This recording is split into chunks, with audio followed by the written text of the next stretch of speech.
Assalamualaikum warahmatullahi wabarakatuh. Jumpa kembali teman-teman para pejuang ASN.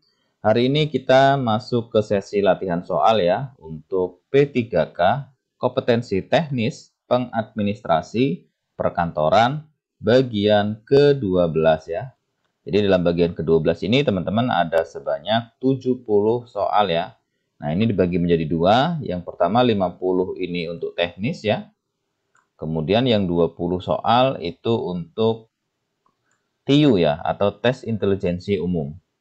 Jadi soal-soal yang disusun itu sudah sesuai dengan kisi-kisi ya dari Kemenpan RB. Kemudian juga diambil dari FR ya, beberapa field record dari teman-teman yang sudah melaksanakan ujian. Jadi kompetensi teknis itu untuk menilai penguasaan pengetahuan dan kemampuan teknis jabatan yang dilamar sesuai dengan standar jabatan. Nah, ini kisi-kisi atau materi pokok ya yang disampaikan oleh Menpan RB. Jadi yang pertama, memproses dokumen sesuai dengan prosedur untuk tata tertib administrasi.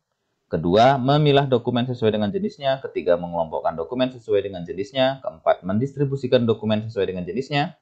Yang kelima, menyimpan dan memelihara dokumen sesuai dengan prosedur. Dan keenam, melayani peminjaman dokumen sesuai dengan ketentuan. Ya. Jadi ada 6 materi pokok untuk pengadministrasi perkantoran sesuai dengan Menpan RB. Nah, kemudian teman-teman ada tambahan materi ya yang mesti kita pelajari. Jadi selain kompetensi teknis pengadministrasian perkantoran, nah teman-teman juga harus mempelajari TIU ya, materi-materi TIU atau tes intelijensi umum. Jadi ini sesuai informasi dari teman-teman yang sudah melaksanakan ujian.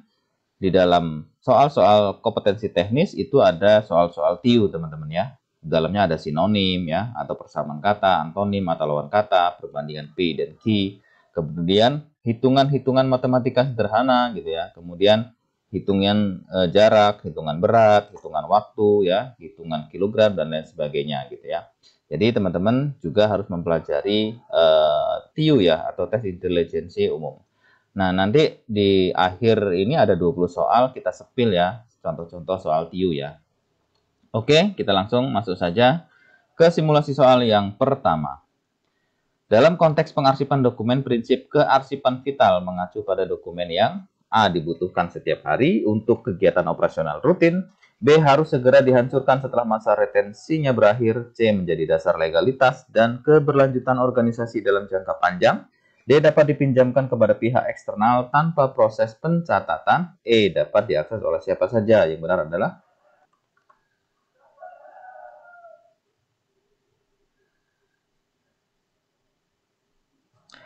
kita lihat jawaban yang benar itu adalah yang C ya teman-teman. Pembahasannya, dokumen arsip vital adalah dokumen yang sangat penting bagi keberlangsungan organisasi seperti dokumen legal, kontrak, atau akta perusahaan. Kehilangan dokumen ini dapat berdampak serius terhadap keberlanjutan organisasi sehingga harus dilindungi dengan baik. Ya, jadi jawabannya yang C ya, menjadi dasar, legalitas, dan keberlanjutan organisasi dalam jangka panjang. Selanjutnya, apa langkah pertama yang harus dilakukan seorang petugas administrasi dalam mengelola dokumen baru yang masuk? A. Menentukan kode klasifikasi dokumen. B. Melakukan scanning untuk membuat arsip digital. C. Mengcopy dokumen menjadi beberapa lembar. D. Mengarsipkan dokumen ke dalam map berdasarkan kategori. E. Mencatat dokumen ke dalam daftar penerimaan dokumen. Yang benar adalah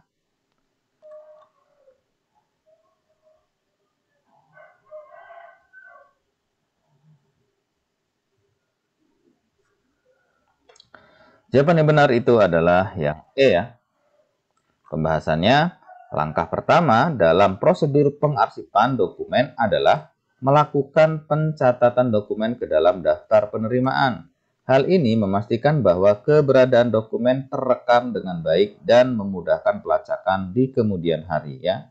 Jadi langkah pertama kalau ada dokumen baru yang masuk ya, itu dicatat dokumen tersebut ke dalam daftar penerimaan dokumen. Selanjutnya, dalam sistem pengarsipan berbasis abjad ya atau alphabetical filing, tantangan utama yang sering dihadapi adalah A. kesulitan mengintegrasikan arsip dengan sistem elektronik, B. kesalahan dalam menentukan nama yang menjadi patokan utama, C. ketidakmampuan mengatur arsip berdasarkan kategori waktu, D. Membutuhkan perangkat lunak khusus untuk implementasi, atau E. Memerlukan catatan manual dalam buku khusus. Yang benar adalah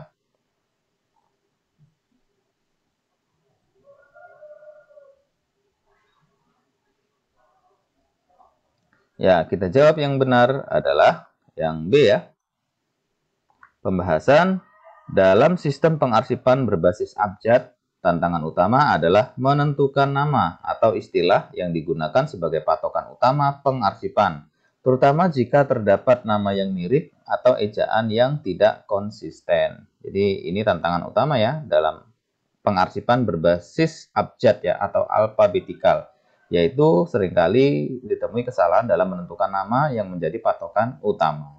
Selanjutnya, seorang petugas administrasi menemukan dokumen yang sudah melewati masa retensi, tetapi dianggap masih memiliki nilai sejarah untuk organisasi.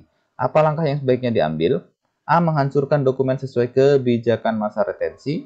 B. Memindahkan dokumen ke arsip inaktif untuk penyimpanan tambahan. C. Meninjau dokumen bersama komite arsip untuk penentuan nilai sekunder. D. Mengubah dokumen menjadi format digital dan menghapus arsip fisiknya, atau E. Membiarkan dokumen tersebut di dalam arsip. Yang benar adalah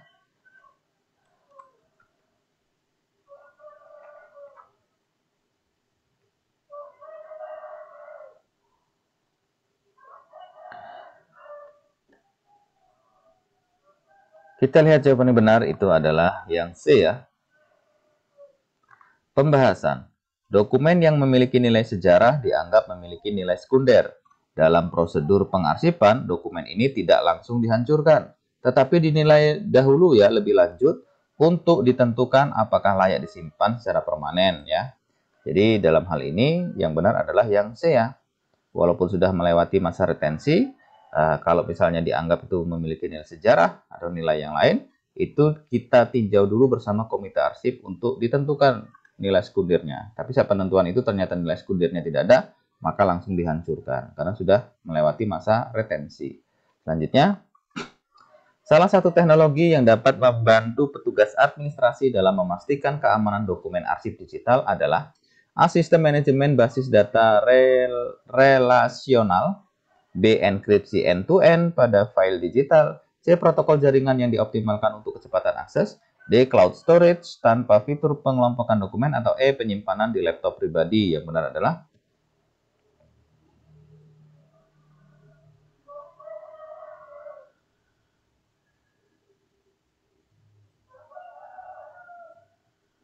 kita lihat jawaban benar itu adalah yang B ya. Pembahasan enkripsi end-to-end memastikan bahwa dokumen digital tetap aman dari akses yang tidak sah selama penyimpanan maupun selama transmisi. Jadi jawabannya yang B ya. Enkripsi end-to-end pada file digital. Selanjutnya, sebelum memusnahkan arsip, langkah penting yang harus dilakukan adalah A. Memastikan dokumen telah diakses oleh semua departemen. B. Memeriksa apakah dokumen sudah didigitalisasi. C. Melakukan verifikasi terhadap jadwal retensi dan persetujuan pemusnahan. D. Menandai dokumen sebagai tidak lagi relevan. Atau E. Membuat salinan dokumen untuk cadangan sebelum dihancurkan. Yang benar adalah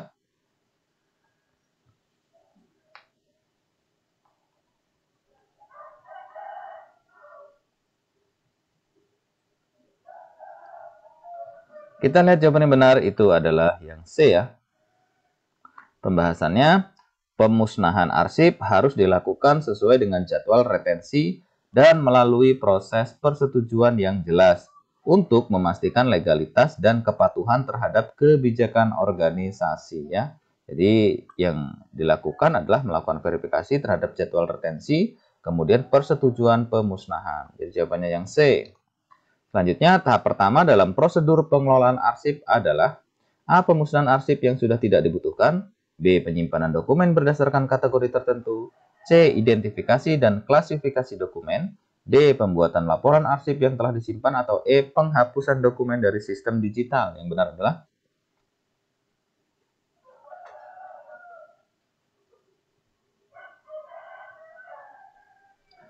kita lihat jawaban yang benar itu adalah yang C ya. Pembahasan prosedur pengelolaan arsip dimulai dengan identifikasi dan klasifikasi dokumen untuk memastikan bahwa setiap arsip memiliki kategori yang jelas dan sesuai dengan sistem pengarsipan organisasi. Ini memungkinkan dokumen dikelompokkan berdasarkan fungsi, urgensi, atau kebutuhan di masa depan. Ya, jadi jawabannya yang C, identifikasi dan klasifikasi dokumen. Selanjutnya, mengapa arsip penting dalam proses pengambilan keputusan strategis? A. Arsip dapat digunakan untuk memprediksi kebutuhan dokumen di masa depan. B. Arsip mengurangi kebutuhan untuk berkonsultasi dengan pihak eksternal. C. Arsip memastikan bahwa semua keputusan terdokumentasi secara lengkap. D. Arsip memungkinkan penghapusan dokumen yang tidak sesuai dengan keputusan baru. Atau E. Arsip membantu menyediakan data historis yang dapat digunakan sebagai acuan. Yang benar adalah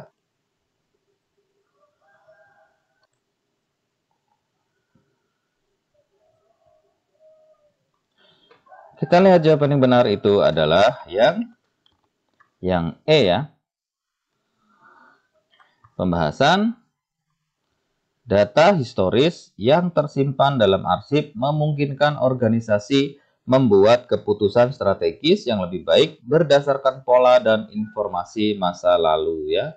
Jadi jawabannya adalah yang E. Arsip membantu menyediakan data historis yang dapat digunakan sebagai acuan untuk pengambilan keputusan strategis. Selanjutnya, siapa yang bertanggung jawab terhadap pengelolaan arsip aktif di sebuah organisasi? A. Departemen Hukum yang menangani semua dokumen organisasi. B. Unit atau bagian yang secara langsung menghasilkan dan menggunakan arsip tersebut. C. Tim pengarsipan pusat yang mengelola semua arsip aktif dan inaktif. D. Manajemen senior yang menentukan kebijakan terkait pengelolaan arsip. Atau E. Konsultan eksternal yang disewa untuk mendigitalisasi dokumen organisasi. Yang benar adalah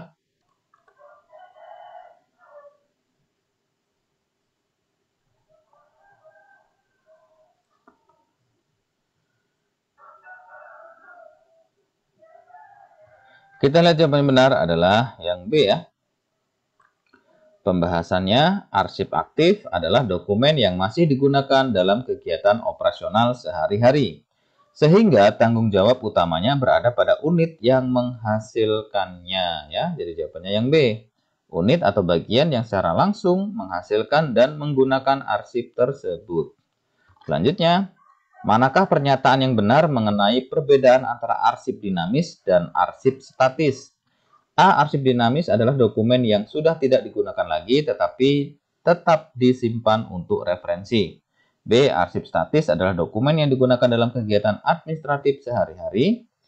C. Arsip dinamis dikelola oleh lembaga arsip nasional, sementara arsip statis dikelola oleh masing-masing organisasi. D. Arsip statis memiliki nilai sejarah permanen, sedangkan arsip dinamis digunakan untuk kegiatan operasional. E. Arsip dinamis hanya mencakup dokumen elektronik, sedangkan arsip statis mencakup dokumen fisik. Yang benar adalah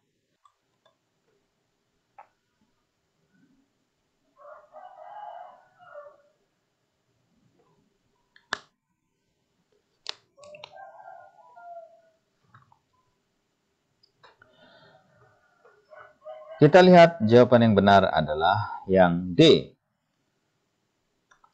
Pembahasan. Arsip dinamis adalah dokumen yang digunakan dalam operasional organisasi sehari-hari. Sedangkan arsip statis adalah dokumen yang memiliki nilai historis atau budaya dan disimpan secara permanen. Jadi perbedaannya adalah yang D yang benar ya pernyataannya. Yaitu arsip statis itu memiliki nilai sejarah ya. Kemudian sedangkan dinamis itu yang digunakan kegiatan operasional sehari-hari.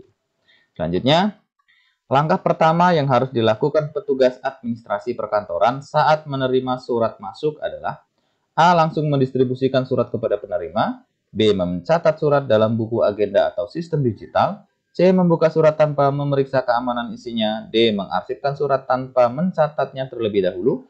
Atau E. Membuat disposisi sebelum mencatat surat. Yang benar adalah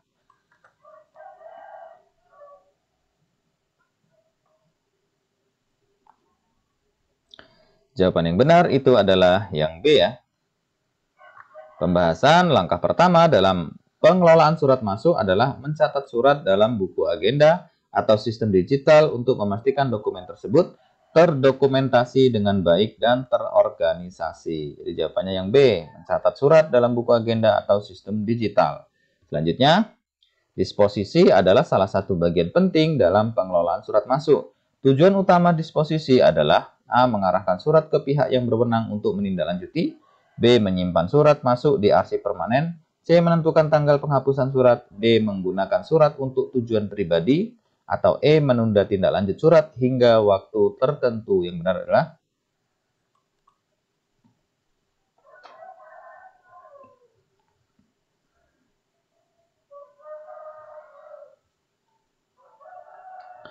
jawaban yang benar itu adalah yang A ya.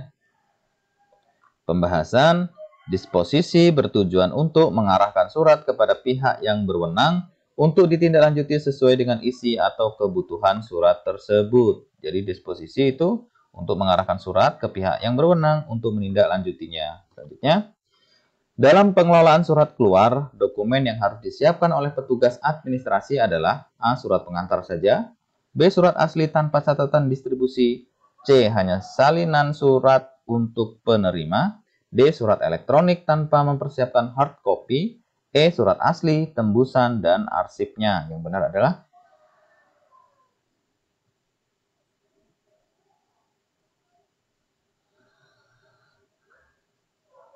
ya, jawaban yang benar itu adalah yang E ya. Pembahasan. Surat keluar harus disiapkan lengkap dengan dokumen pendukung seperti surat asli, tembusan untuk pihak terkait, dan arsip sebagai bukti administrasi ya. Jadi jawabannya E. Surat aslinya, kemudian tembusan, dan arsipnya. Selanjutnya, apa yang harus dilakukan petugas administrasi perkantoran jika terjadi ketidaksesuaian antara isi surat masuk dan lembar pengantarnya? A. Mengembalikan surat ke pengirim tanpa analisis, B. Memproses surat sesuai lembar pengantar, C. Menginformasikan ketidaksesuaian kepada pengirim untuk klarifikasi, D. Menyesuaikan isi surat secara manual, atau E. Mengabaikan ketidaksesuaian dan mendisposisikan surat. Yang benar adalah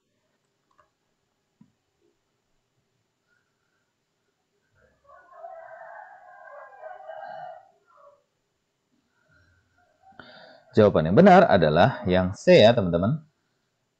Pembahasan, jika terdapat ketidaksesuaian antara isi surat dan lembar pengantar, petugas harus menginformasikan masalah tersebut kepada pengirim untuk klarifikasi sebelum surat diproses lebih lanjut. Jadi jawabannya yang C ya, menginformasikan ketidaksesuaian kepada pengirim untuk klarifikasi. Selanjutnya, dalam proses pengiriman surat keluar, fungsi lembar pengantar adalah A. Sebagai bukti penerima surat oleh pihak tujuan, B. Sebagai dokumen utama pengganti surat, C. Sebagai arsip pengganti surat asli, D. Sebagai catatan internal tanpa disertakan kepada penerima, atau E. Sebagai dokumen pengganti disposisi. Yang benar adalah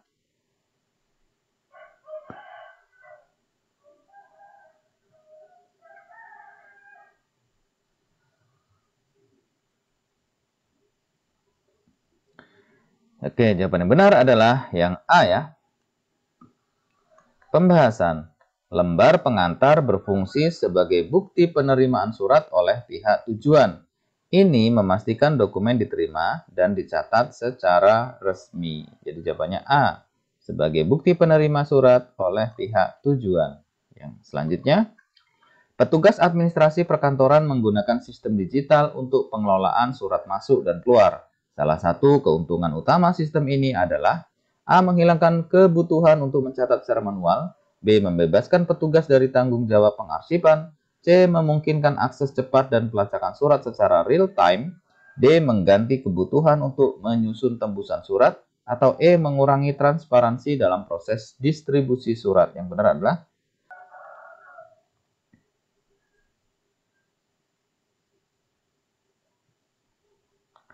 jawaban yang benar adalah yang C ya.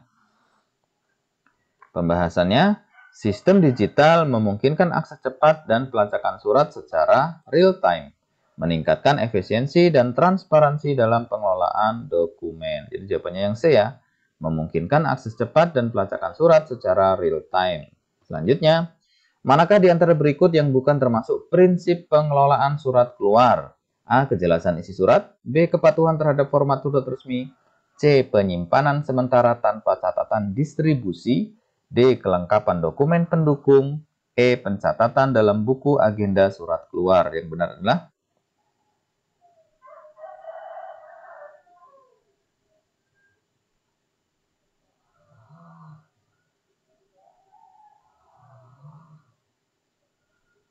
jawaban yang benar adalah yang C ya. Pembahasan prinsip pengelolaan surat keluar mencakup kejelasan, format resmi, kelengkapan dokumen, dan pencatatan. Penyimpanan sementara tanpa catatan distribusi melanggar prinsip administrasi yang baik. Jadi inilah yang bukan prinsip pengelolaan surat keluar ya. Jadi penyimpanan sementara tanpa catatan distribusi. Nah justru ini kegiatan yang salah ya. Selanjutnya, apa tindakan yang paling tepat untuk surat masuk yang bersifat mendesak diterima di luar jam kerja? A. Menunggu hingga jam kerja berikutnya untuk memprosesnya. B. Segera melapor kepada atasan untuk tindakan cepat. C. Mengarsipkan surat tanpa mendisposisikannya. D. Menangani surat tanpa melibatkan pihak yang berwenang. Atau E. Menunda proses hingga semua dokumen terkait tersedia. Yang benar adalah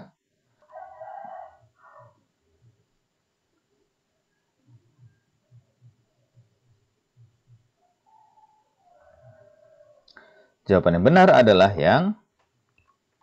yang B ya.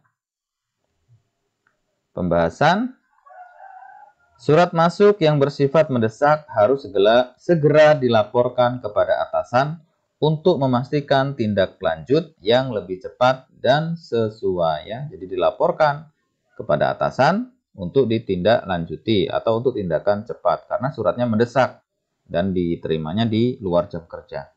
Selanjutnya, jika ada kesalahan dalam pencatatan surat masuk, langkah terbaik yang harus dilakukan petugas administrasi adalah A. Mengabaikan kesalahan tersebut dan melanjutkan proses. B. Menghapus catatan lama tanpa memperbarui informasi. C. Membuat koreksi dengan mencantumkan tanggal dan alasan koreksi. D. Memproses surat sesuai dengan catatan awal meskipun salah. Atau E. Memindahkan catatan ke dokumen lain untuk menyembunyikan kesalahan. Yang benar adalah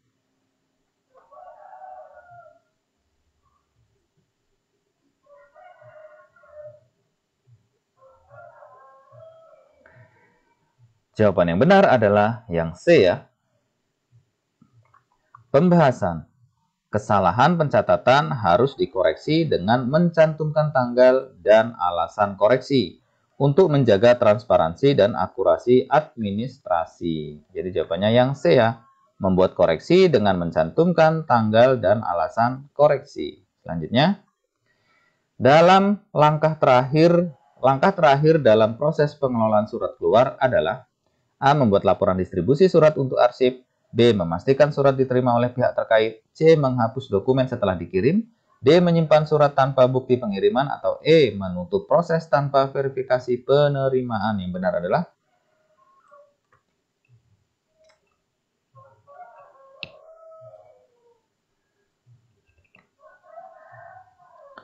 jawaban yang benar adalah yang A ya.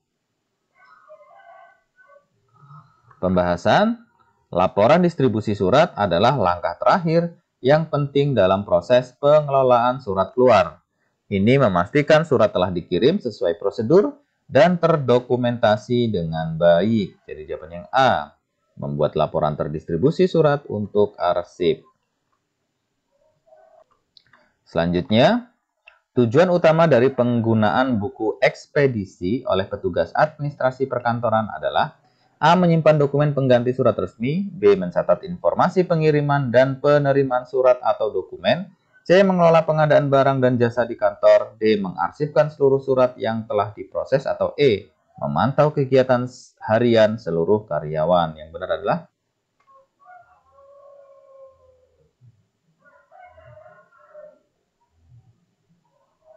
ya, jawaban yang benar itu adalah yang B ya teman-teman. Pembahasan buku ekspedisi digunakan untuk mencatat secara rinci pengiriman dan penerimaan surat atau dokumen, termasuk tujuan, penerima, dan tanggal. Ini membantu dalam pelacakan dan memastikan dokumen dikirim atau diterima dengan baik. Jadi jawabannya adalah yang B ya. Jadi penggunaan buku ekspedisi itu untuk mencatat informasi pengiriman dan penerimaan surat atau dokumen. Selanjutnya, langkah yang paling penting sebelum mencatat barang baru dalam buku inventaris kantor adalah A. Menunggu barang digunakan terlebih dahulu. B. Memastikan barang sudah dicatat dalam buku ekspedisi. C. Melakukan pemeriksaan fisik dan dokumentasi barang. D. Langsung mencatat barang sesuai spesifikasi yang tertera pada faktur. E. Memasukkan barang ke gudang tanpa mencatatnya. Yang benar adalah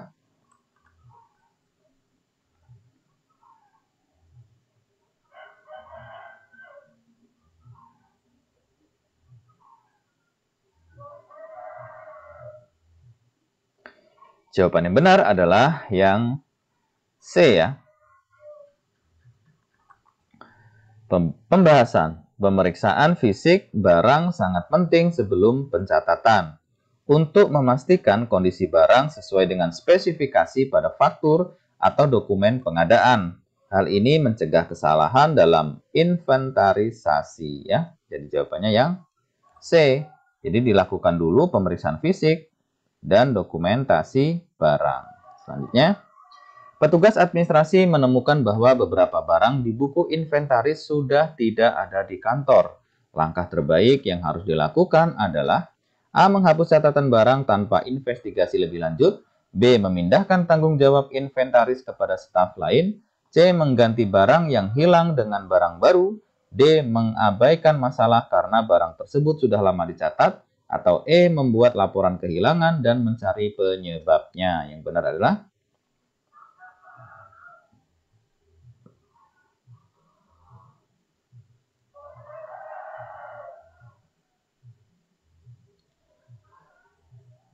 kita lihat jawaban yang benar itu adalah yang E ya. Pembahasan. Jika barang dalam buku inventaris tidak ditemukan, langkah pertama adalah membuat laporan kehilangan dan menyelidiki penyebabnya. Ini memastikan akuntabilitas dan transparansi dalam pengelolaan barang ya. Jadi kita membuat laporan kehilangan karena memang tidak ada fisiknya di kantor, kemudian mencari penyebabnya. Selanjutnya, dalam pencatatan buku ekspedisi, informasi berikut tidak diperlukan. A. Tanggal pengiriman. B. Nama penerima dokumen. C. Nomor surat atau dokumen. D. Harga dokumen yang dikirim. E. Tanda tangan penerima. Yang benar adalah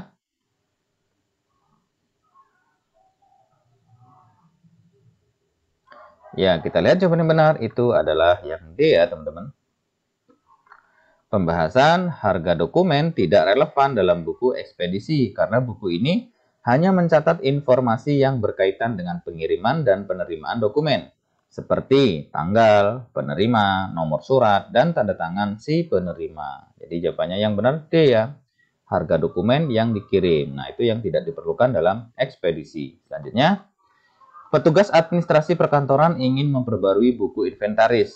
Salah satu prinsip utama yang harus diikuti adalah A. Hanya mencatat barang yang baru dibeli. B. Menghapus barang lama tanpa mempertimbangkan penggunaannya. C. Memastikan pembaruan mencakup barang yang ada, rusak, dan hilang. D. Menghindari mencatat barang-barang yang digunakan secara pribadi. E. Memasukkan barang tanpa deskripsi lengkap untuk menghemat waktu. Yang benar adalah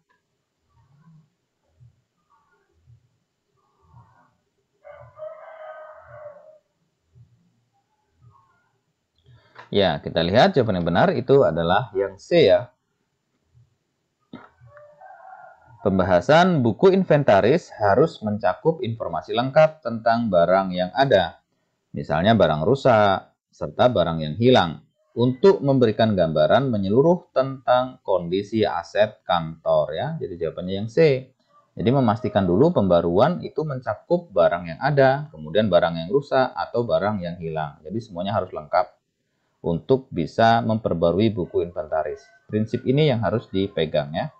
Selanjutnya, keuntungan utama dari sistem sentralisasi arsip bagi petugas administrasi perkantoran adalah A. Mempercepat akses ke arsip bagi semua divisi.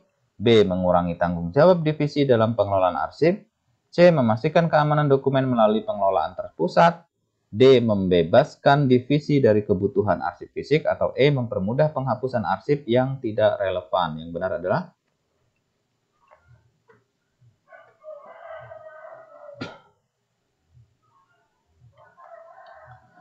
Kita lihat jawaban yang benar itu adalah yang C ya.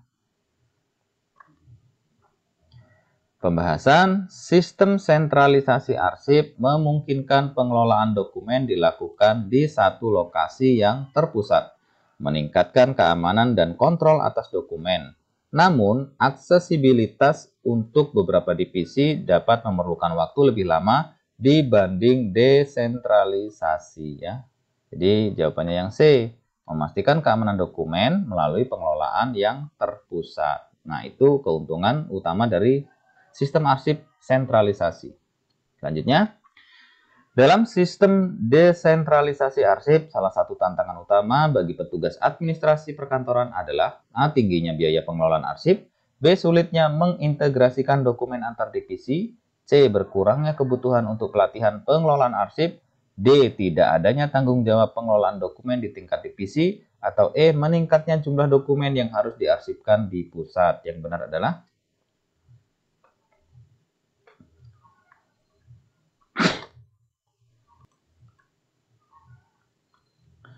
jawaban yang benar itu adalah yang B ya. Pembahasan dalam sistem desentralisasi arsip, setiap divisi mengelola arsipnya sendiri yang dapat menyulitkan integrasi dokumen antar divisi. Hal ini juga dapat menyebabkan kesenjangan standar pengelolaan arsip di organisasi ya. Ini yang menjadi salah satu tantangan utama ya dalam arsip desentralisasi. Jadi sulitnya mengintegrasikan dokumen antar divisi karena mereka mengelola arsip sendiri-sendiri. Selanjutnya, apa yang harus dilakukan petugas administrasi untuk memastikan efektivitas sistem sentralisasi arsip? A. Membatasi akses arsip hanya kepada kepala divisi. B. Menyimpan arsip tanpa melibatkan pengguna lain. C. Menyerahkan tanggung jawab pengelolaan kepada divisi lain. D. Mengurangi jumlah arsip untuk mempermudah pengelolaan. Atau E. Menyusun kebijakan pengelolaan arsip yang seragam untuk seluruh instansi. Yang benar adalah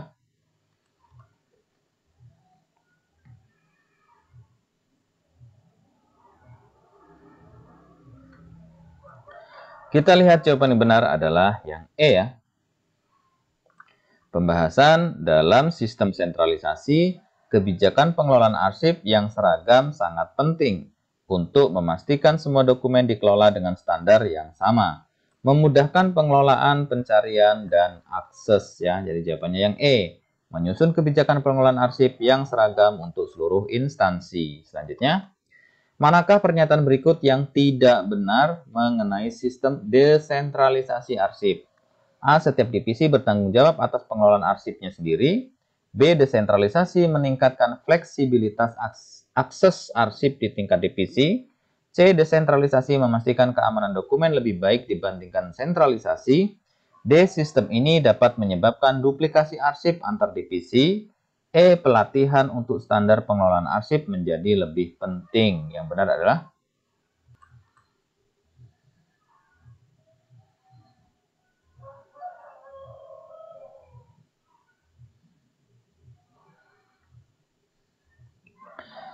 jawaban yang benar adalah yang C ya. Pembahasan. Sistem desentralisasi arsip tidak menjamin keamanan dokumen lebih baik dibandingkan sentralisasi. Karena setiap divisi mengelola arsipnya sendiri yang berpotensi meningkatkan resiko kehilangan atau kesalahan pengelolaan ya. Jadi jawabannya yang C. Desentralisasi memastikan keamanan dokumen lebih baik dibandingkan sentralisasi. Nah, itu tidak benar ya. Selanjutnya, sistem mana yang lebih cocok untuk organisasi besar dengan banyak cabang dan mengapa? A. Sentralisasi karena mengurangi beban pengelolaan arsip di cabang. B. Desentralisasi karena memungkinkan cabang untuk mengakses arsip dengan cepat. C. Sentralisasi karena mempermudah semua dokumen diakses di satu lokasi. D. Desentralisasi karena mengurangi resiko kerusakan dokumen di pusat. Atau E. Kombinasi keduanya untuk mengoptimalkan kecepatan akses dan keamanan dokumen. Yang benar adalah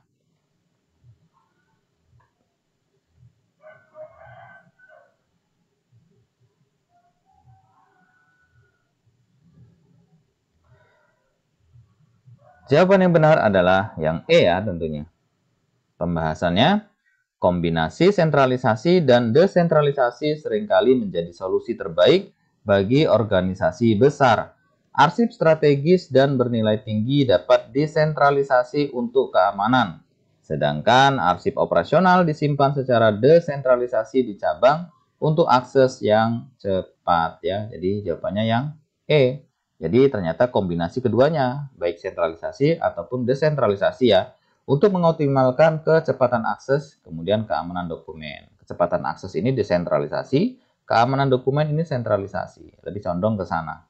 Selanjutnya, salah satu tanggung jawab utama petugas administrasi dalam pelayanan publik adalah A. Memutuskan kebijakan strategis untuk instansi, B. Memberikan pelayanan yang cepat meskipun mengabaikan akurasi data, C. Mengelola data dan dokumen untuk mendukung transparansi pelayanan, D. Menghindari pengawasan dalam proses pelayanan publik, atau E. Mengutamakan kepentingan pribadi di atas kepentingan pengguna layanan. Yang benar adalah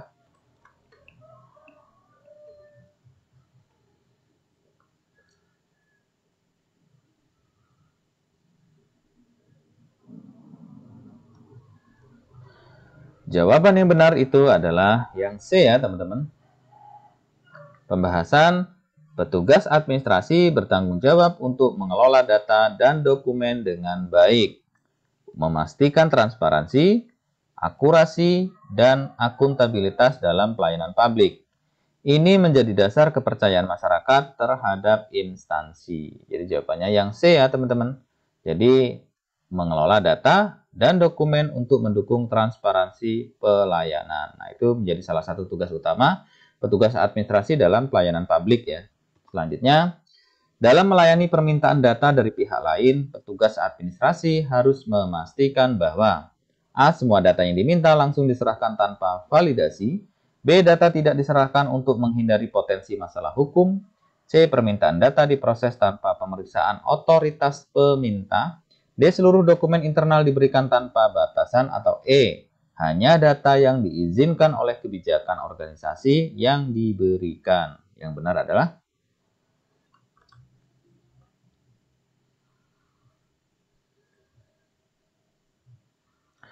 jawaban yang benar itu adalah yang E ya. Pembahasan dalam melayani permintaan data, petugas administrasi harus memastikan bahwa data yang diberikan sesuai dengan kebijakan organisasi dan permintaan berasal dari pihak yang berwenang. Ini penting untuk menjaga keamanan dan kerahasiaan data. Jadi yang benar yang E. Hanya data yang diizinkan oleh kebijakan organisasi yang diberikan. Selanjutnya, apa yang harus dilakukan petugas administrasi jika terjadi ketidaksesuaian dalam dokumen pelayanan administrasi? A. Mengabaikan ketidaksesuaian tersebut jika tidak signifikan. B. Melaporkan ketidaksesuaian kepada atasan dan mengambil langkah korektif. C. Menyesuaikan dokumen sesuai dengan data yang tersedia tanpa persetujuan. D. Membatalkan proses pelayanan tanpa mencari solusi. Atau E. Membuat catatan informal tanpa tindakan lebih lanjut. Yang benar adalah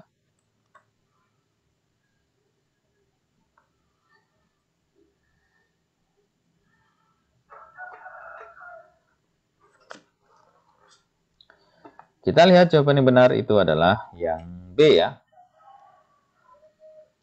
Pembahasannya, ketidaksesuaian dalam dokumen harus segera dilaporkan kepada atasan untuk memastikan langkah korektif yang sesuai dapat dilakukan.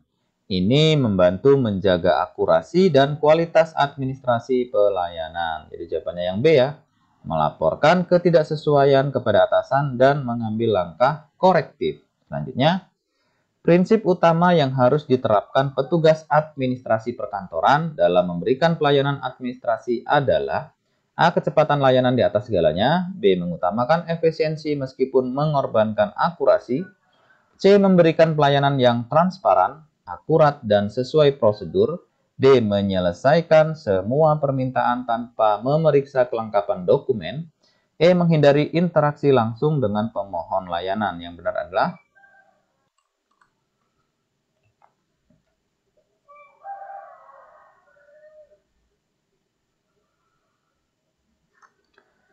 jawaban yang benar itu adalah yang C ya teman-teman. Pembahasan prinsip utama dalam pelayanan administrasi adalah transparansi, akurasi, dan kepatuhan terhadap prosedur.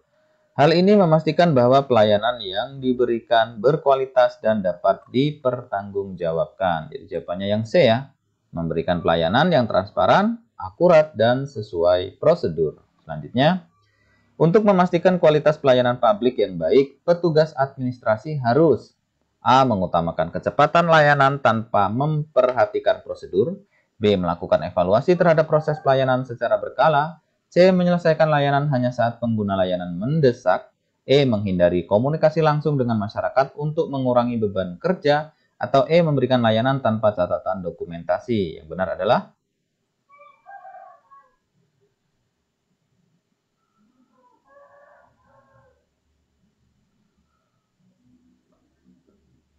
ya, jawaban yang benar itu adalah yang B ya tentunya. Pembahasan. Evaluasi berkala terhadap proses pelayanan sangat penting untuk memastikan kualitas layanan terus meningkat. Ini memungkinkan identifikasi masalah dan penerapan perbaikan secara berkelanjutan ya. Jadi hal yang perlu diperhatikan ya, salah satunya yaitu kaitannya dengan evaluasi terhadap proses pelayanan yang dilakukan secara berkala. Nah, itu salah satu hal untuk memastikan kualitas pelayanan yang baik. Hanya salah satunya ya, banyak yang lain gitu. Pembahasan apa selanjutnya ya, apa yang harus dilakukan petugas administrasi jika menerima permintaan pelayanan yang tidak sesuai dengan prosedur? A. Menolak permintaan tanpa memberikan penjelasan. B. Memproses permintaan sebagai pengecualian. C. Menyampaikan prosedur yang benar kepada pemohon layanan. D. Menunda proses hingga ada arahan dari atasan. Atau E. Memberikan layanan hanya jika ada imbalan tambahan. Yang benar adalah yang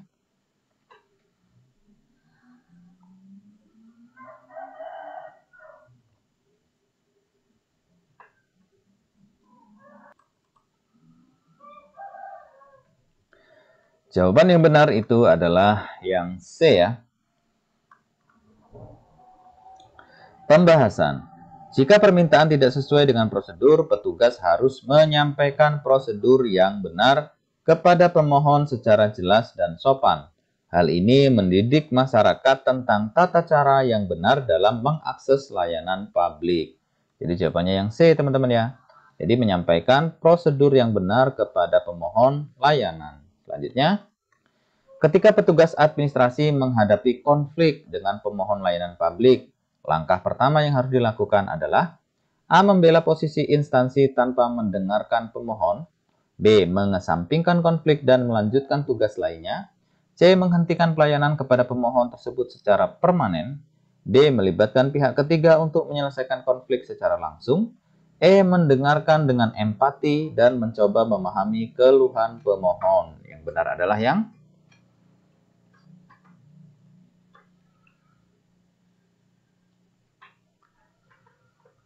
Oke, jawaban yang benar itu adalah yang E ya. Pembahasan. Dalam menghadapi konflik, langkah pertama adalah mendengarkan keluhan pemohon dengan empati. Hal ini membantu membangun hubungan baik dan menemukan solusi yang sesuai dengan kebijakan. Jadi jawabannya yang E. Jadi mendengarkan dengan empati dan mencoba memahami keluhan pemohon tersebut. Selanjutnya, surat resmi yang digunakan untuk menyampaikan informasi atau kebijakan secara internal di suatu instansi disebut A. Surat perintah, B. Surat edaran, C. Surat undangan, D. Nota dinas, atau E. Surat keputusan. Yang benar adalah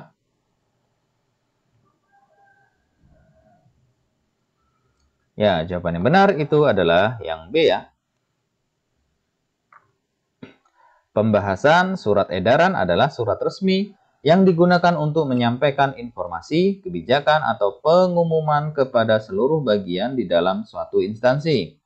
Biasanya, surat edaran ini memiliki format standar dan didistribusikan secara luas, ya. Maka disebut surat edaran. Selanjutnya, surat yang digunakan untuk memutuskan suatu hal secara formal oleh pimpinan organisasi adalah A. Surat pernyataan, B. Surat tugas, C. Surat keputusan, D. Nota dinas, atau E. Surat perjanjian. Yang benar adalah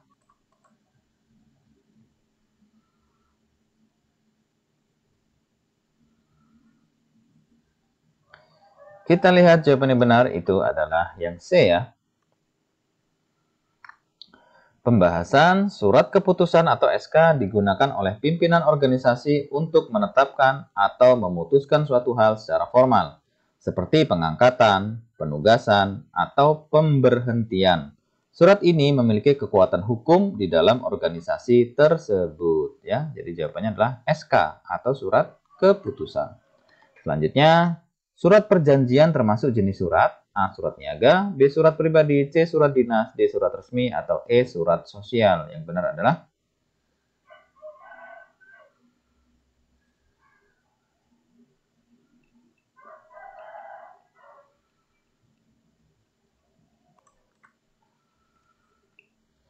jawaban yang benar adalah yang D ya, surat resmi. Pembahasan. Surat perjanjian termasuk jenis surat resmi karena dibuat dengan format baku dan bertujuan untuk mencatat kesepakatan antara kedua belah pihak. Surat ini seringkali memiliki kekuatan hukum ya. Jadi termasuk surat resmi. Yang D. Selanjutnya, langkah pertama yang paling penting dilakukan petugas administrasi perkantoran dalam mengelola sarana dan prasarana adalah A. Menentukan anggaran pemeliharaan tahunan, B. Mengalihkan tanggung jawab pengelolaan kepada pihak ketiga, C. Menyusun jadwal inspeksi rutin untuk setiap fasilitas, D. Mengganti peralatan yang sudah usang tanpa audit, atau E. Melakukan inventarisasi sarana dan prasarana yang tersedia. Yang benar adalah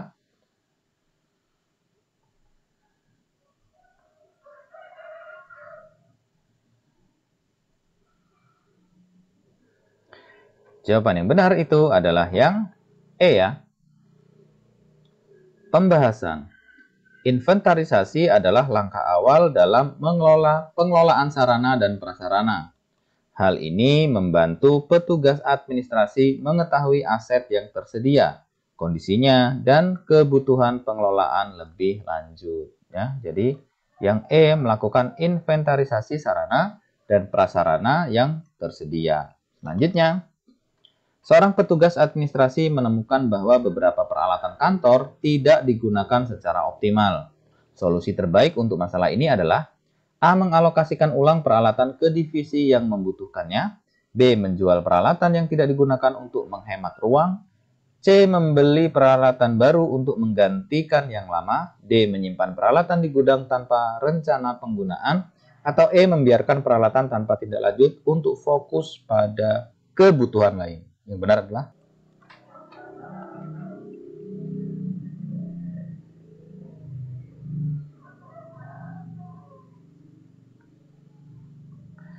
jawaban yang benar itu adalah yang A ya.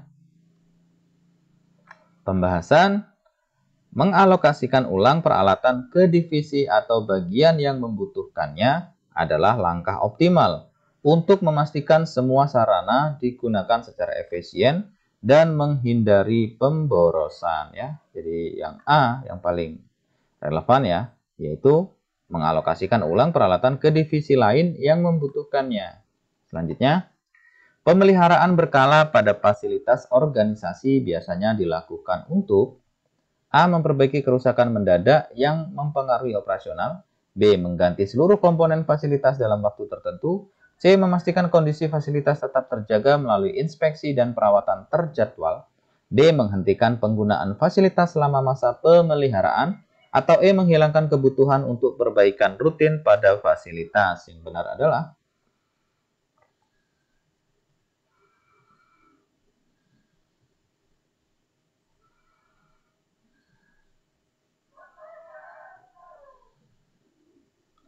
Oke, jawaban yang benar itu adalah yang C ya teman-teman. Pembahasan pemeliharaan berkala melibatkan inspeksi rutin dan tindakan preventif berdasarkan jadwal tertentu untuk mencegah kerusakan besar. Jadi yang C ya, memastikan kondisi fasilitas tetap terjaga melalui inspeksi dan perawatan terjadwal. Selanjutnya, petugas administrasi perkantoran menghadapi keterbatasan anggaran untuk pengelolaan sarana dan prasarana. Tindakan yang paling tepat adalah A. Mengurangi frekuensi pemeliharaan rutin untuk menghemat biaya, B. Menunda semua pemeliharaan hingga anggaran tersedia, C. Mengajukan pinjaman eksternal untuk menutupi kekurangan anggaran. D. Memprioritaskan pengelolaan fasilitas yang paling vital untuk operasional kantor. Atau E. Membebankan biaya perawatan kepada pegawai kantor. Yang benar adalah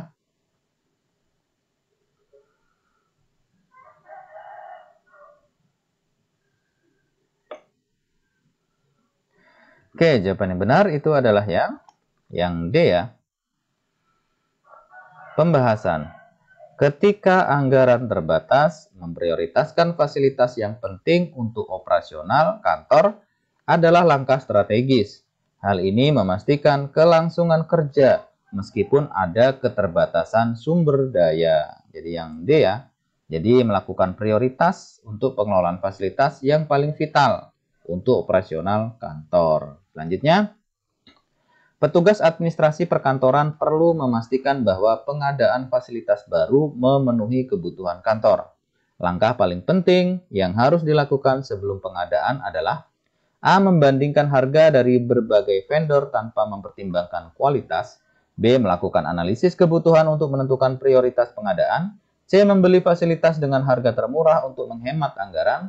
D. Menyetujui setiap pengajuan divisi tanpa evaluasi. Atau E. Menunggu hingga fasilitas benar-benar habis atau rusak. Yang benar adalah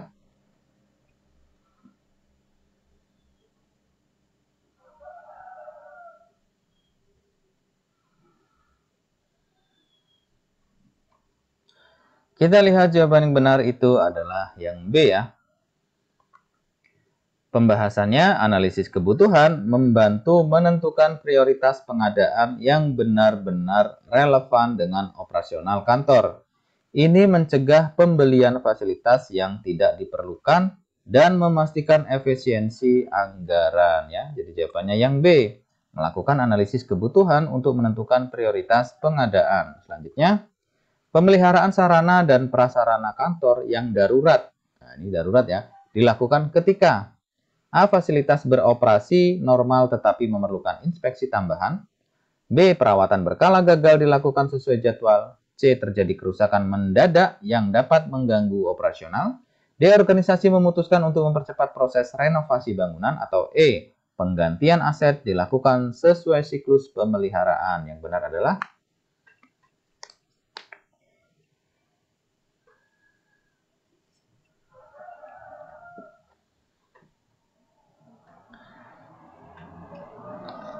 kita lihat jawaban yang benar itu adalah yang C ya teman-teman.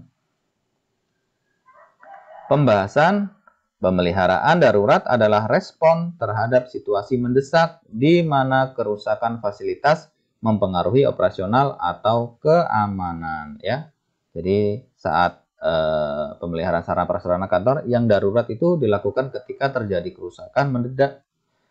kerusakan mendadak ya, yang dapat mengganggu operasional. Jadi jawabannya yang C. Selanjutnya, apa perbedaan mendasar antara pemeliharaan rutin dan pemeliharaan berkala? Nah, perbedaan mendasarnya ya. A. Pemeliharaan rutin dilakukan setelah kerusakan terjadi, sedangkan berkala sebelum kerusakan. B. Pemeliharaan rutin dilakukan setiap hari, sedangkan berkala memiliki jadwal tertentu. C. Pemeliharaan rutin membutuhkan biaya besar, sedangkan berkala lebih hemat.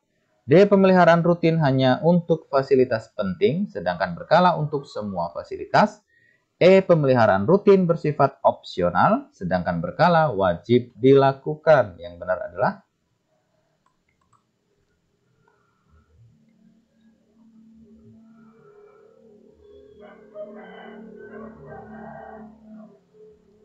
ya, jawaban yang benar adalah yang B ya teman-teman. Nah, ini perbedaan yang mendasar ya. Pembahasan. Pemeliharaan rutin melibatkan tindakan harian seperti pembersihan, sedangkan pemeliharaan berkala dilakukan secara terjadwal untuk inspeksi dan pencegahan kerusakan besar. Nah, ini perbedaan mendasar ya dari pemeliharaan rutin dan berkala. Kalau pemeliharaan rutin itu dilakukan setiap hari. Nah, sedangkan kalau pemeliharaan yang berkala itu dia memiliki jadwal tertentu gitu. Misalnya sebulan sekali, 2 bulan sekali, atau setahun sekali, nah, tergantung daripada sarana dan prasarana apa yang akan dilakukan pemeliharaan. Kalau misalnya cat bangunan, nah, ya itu bisa setahun sekali gitu ya, atau 6 bulan sekali. Oke, selanjutnya, apa langkah utama dalam pemeliharaan berkala untuk teknologi sarana dan prasarana kantor seperti komputer dan printer? A. Mengganti semua perangkat dengan model terbaru. B. Menghapus semua data untuk mempercepat proses kerja. C. Membatasi penggunaan perangkat pada waktu tertentu. D. Mematikan perangkat untuk mengurangi konsumsi energi. E. Memeriksa dan membersihkan perangkat secara terjadwal untuk mencegah kerusakan. Yang benar adalah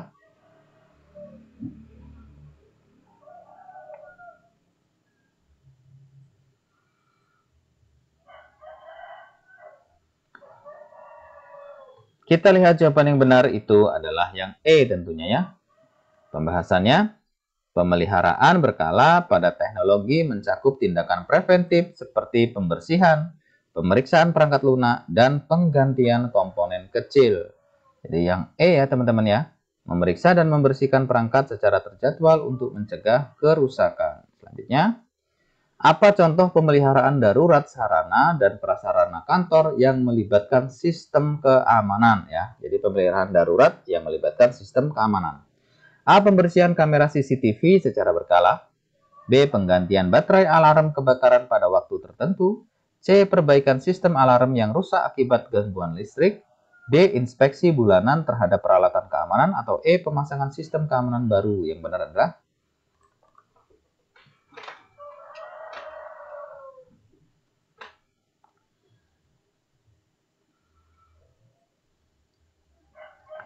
Oke, jawaban yang benar itu adalah yang C ya teman-teman.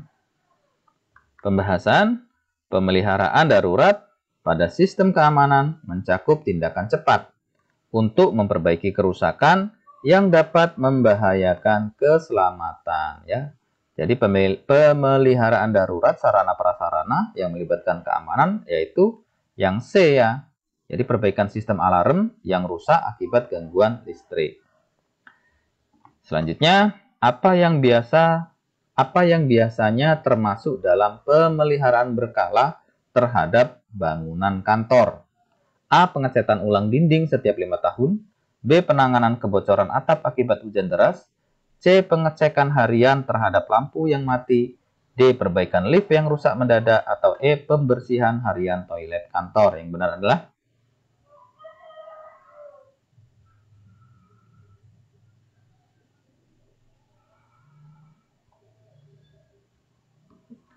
Oke, jawaban yang benar itu adalah yang A ya. Nah, yang A. Ini masuk dalam pemeliharaan berkala. Jadi pembahasannya, pemeliharaan berkala bangunan mencakup tindakan seperti pengecatan ulang untuk menjaga estetika dan daya tahan struktur ya. Jadi ini yang masuk dalam pemeliharaan berkala terhadap bangunan kantor, yaitu melakukan cat ulang dinding setiap 5 tahun ya, setiap 3 tahun, 5 tahun, 10 tahun ya, tergantung kebutuhan. Jadi itu yang masuk dalam pemeliharaan berkala. Nah, baiklah teman-teman, ini 50 contoh soal ya untuk untuk kompetensi teknis pengadministrasi perkantoran. Nah, kita sekarang masuk ke 20 soal TIU ya, tes intelijensi umum. Kita langsung saja masuk ke soal TIU. Sekarang kita masuk ke soal contoh soal TIU ya, tes intelijensi umum. Jadi ini soal masuk juga dalam kompetensi teknis di P3K ya. Ini informasi dari yang sudah mengikuti ujian. Jadi ada beberapa soal TIU. Nah ini kita akan sepil beberapa soalnya. Dan soal yang keluar nanti teman-teman kurang lebih bentuknya seperti ini ya. Walaupun tidak sama soalnya, tapi kurang lebih bentuknya nanti akan seperti ini. Oke, kita langsung bahas ya dari soal yang pertama. Kaitannya dengan TIU ini. Jadi seorang tukang mebel kayu dapat membuat 12 meja dalam 6 hari. Jika ia ingin membuat 18 meja, berapa lama waktu yang diperlukan? A. 8 hari, B. 9 hari, C. 10 hari, D. 12 hari, atau E. 14 hari. Silahkan dijawab teman-teman.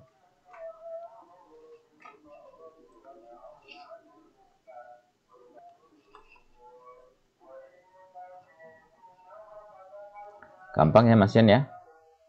Nah, kalau dia 12 meja itu 6 hari. Nah, yang ditanyakan kalau 18 meja itu berapa hari?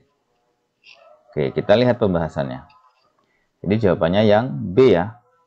Di waktu yang diperlukan dari 18 meja itu adalah 9 hari. Kita lihat pembahasannya. Jika dia membuat 12 meja, teman-teman, itu waktunya adalah 6 hari. Jadi kita hitung dulu per harinya. Nah, per harinya itu adalah berarti 12 dibagi 6. Berarti per harinya dia menghasilkan 2 meja, ya kan? Nah, per harinya 2 meja. Maka kalau untuk 18 meja, ini tinggal dibagi saja, ya 18 dibagi 2. Yaitu ketemunya 9 hari ya. Karena perharinya 2, sedangkan yang ditanya itu kalau 18 meja berapa hari? Ya sudah, berarti total meja itu dibagi dengan jumlah meja per hari yang diperoleh, yaitu 2. Sehingga ketemu 9 hari ya. Jadi jawabannya 9 hari. Selanjutnya, hitunglah hasil dari perhitungan berikut. 2, 3, 4, 5 dikali 1, 1, 2 ditambah 7, 8, 9. Maka hasilnya A, 2, 6, 3, 4, 2, 9, B, 2, 6, 2, 4, 2, 9, C, 2, 6, 4, 4, 2, 9, D, 2, 6, 5, 4, 2, 9, atau E, 2, 6, 6, 4, 2, 9. Silahkan dihitung teman-teman.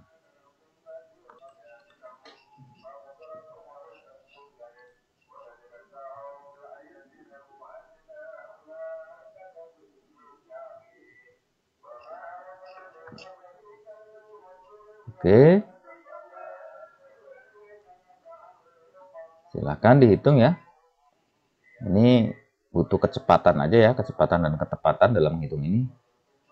Kalau cara menghitungnya saya rasa teman-teman sudah paham ya. Oke, kalau sudah kita lihat ya, hasilnya dari 2, 3, 4, 5 dikali 1, 1, 2 ditambah 7, 8, 9 adalah yang A ya teman-teman. Nah, bagaimana cara menghitungnya? Langkah pertama ya teman-teman, yang dihitung itu adalah perkaliannya dulu ya. Perkaliannya dulu ya. Jadi kalau misalnya ada kurang, ada jumlah ya, ada kali, ada bagi gitu. Makanya pertama itu perkalian. Nah, kemudian kalau ada bagi, kedua pembagian, kemudian ada jumlah dan ada pengurangan, maka penjumlahan dulu baru terakhir adalah pengurangan gitu ya. Kalau dalam hal ini adalah perkalian dulu yang diproses ya. Sehingganya 2, 3, 4, 5 itu dikali 1, 1, 2 dulu. Sehingganya mendapatkan hasil yaitu 2, 6, 2, 6, 40. Kalau sudah dapatkan hasil dari perkalian, maka baru bisa dijumlahkan dengan 789 ya. Nah, jadi hasil perkalian tadi dijumlahkan 789. Ini ya hasil perkalian. Jadi hasilnya adalah 263, 429. Nah, ini jawabannya.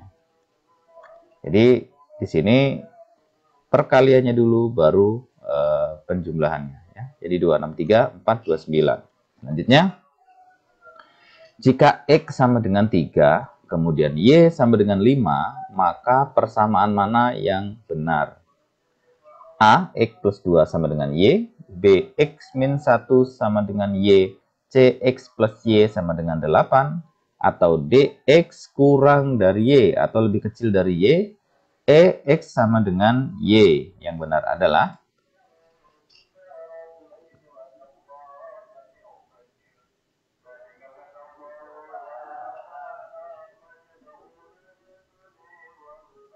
sudah ketemu teman-teman? Persamaan yang benar ya sesuai dengan ini. X sama dengan 3 dan Y sama dengan 5, persamaan yang benar di bawah ini yang mana? Sudah ketemu ya? Oke. Kalau sudah ketemu, kita lihat jawaban yang benar adalah yang D ya teman-teman. Kenapa yang D? Kita lihat ya. Diketahui X itu kan sama dengan 3 ya. Kemudian Y sama dengan 5. Artinya X itu jumlahnya 3, Y jumlahnya 5. Berarti X itu lebih kecil dari Y. Karena X-nya 3, Y-nya 5. Nah, X-nya 3, kemudian Y-nya adalah 5. Sehingganya X lebih kecil dari Y. Jawabannya D ya. Ini persamaan yang benar. Selanjutnya, sebuah perusahaan membeli 100 unit barang dengan harga per unit 150.000. Setelah beberapa waktu, perusahaan tersebut menjual barang-barang tersebut dengan harga per unitnya 180.000. Selain itu, ternyata perusahaan mengeluarkan biaya tambahan berupa biaya transportasi dan administrasi sebesar 3 juta rupiah untuk seluruh barang. Berapa persentase keuntungan yang diperoleh perusahaan setelah menjual seluruh barang tersebut? A 12%, B 15%, C 18%, D 20%, atau E 0%. Silakan dihitung teman-teman, jawaban yang benar adalah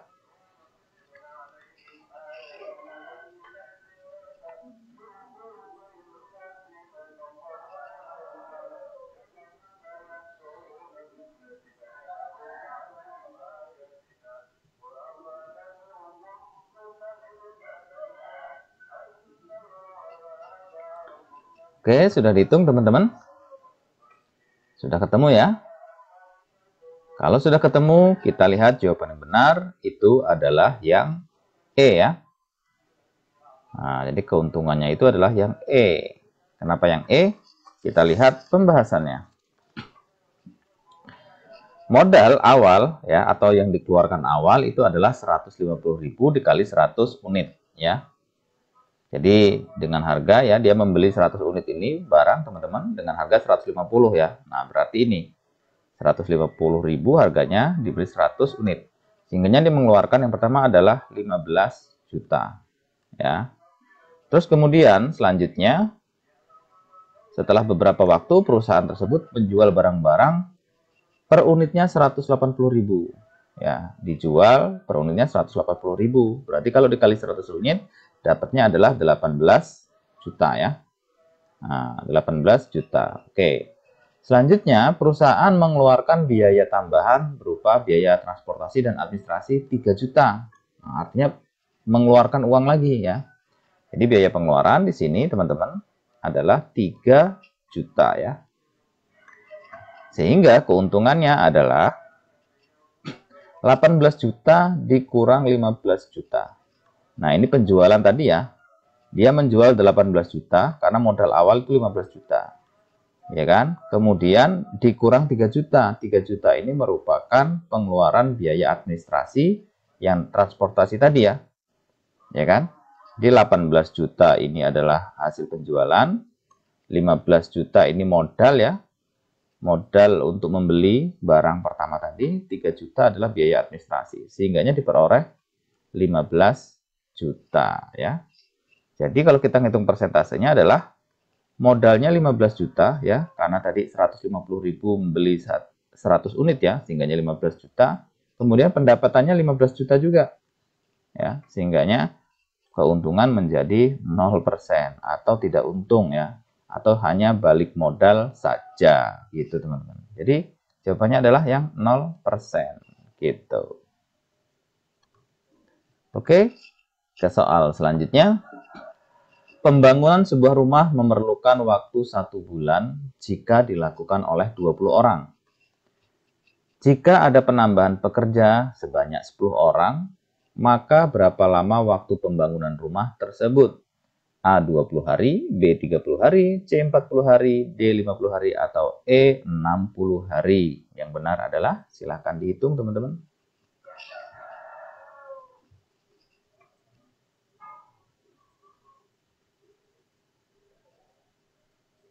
Nah, ini membangun rumah teman-teman. Kalau dia 20 orang diselesaikan sebulan. Nah, ternyata kalau ditambah 10 orang lagi, nah itu berapa hari, ya kan? Karena kalau hanya 20 orang itu 30 hari selesainya.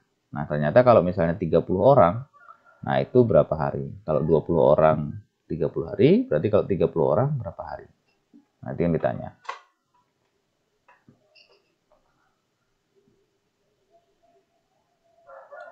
Sudah ketemu ya hitung-hitungannya ya? Nah, sudah ya. Kalau sudah, kita lihat jawabannya. Nah, jawaban yang benar itu adalah yang A ya. 20 hari ya. Ini salahnya. Harusnya yang A. 20 hari. Kenapa 20 hari? Kita lihat pembahasan. Jika 20 pekerja ya, maka diselesaikan 1 bulan ya, atau 30 hari. Nah, ini untuk 20 pekerja. kalau misalnya ditambah lagi 10 pekerja ya, hingga total pekerja adalah 30 orang ya. Jadi totalnya sekarang 30 orang. Nah, ditanya nih, berapa hari penyelesaiannya? Kalau 20 pekerja itu 30 hari ya. Nah, kalau 30 berapa? Nah, berarti 30 pekerja itu yang ditanya berapa hari ya, ini ya, menyelesaikannya. Gampang teman-teman, jadi tinggal hari ya, dalam bekerja itu tinggal 20 orang tadi ya. 20 orang tadi itu dibagi dengan 30 orang yang ditanya ya. 20 orang dibagi 30 orang yang ditanya, kemudian dikali 30 hari. Nah, 30 hari ini ngambilnya dari hari yang bisa diselesaikan kalau 20 orang gitu. Nah, sehingganya ketemulah 20 hari kerja kalau dia 30 pekerja ya. Jadi 20 hari itu bisa diselesaikan kalau pekerjanya 30 orang ya. Sehingganya yang benar adalah yang A. Begini caranya teman-teman. Oke, selanjutnya kita masuk ke soal antonim ya, atau lawan kata. Abolisi adalah lawan kata dari A. Pembentukan, B. Penangkapan, C. Pembusukan, D. Perubahan, atau E. Pengawasan. Oke, jawab cepat teman-teman. Ya, kita lihat langsung ya, jawabannya adalah yang A ya. Pembahasannya, abolisi ya, itu peniadaan peristiwa pidana atau penghapusan atau perbudakan kalau di Amerika ya. Jadi lawan kata abolisi adalah pembentukan ya. Karena abolisi itu sinonimnya adalah peniadaan gitu ya. Jadi kalau lawannya berarti pembentukan. Selanjutnya, anomali itu lawan kata dari A. Aturan, B. Normal, C. Patuh, D. Takut, E. Salah. Yang benar adalah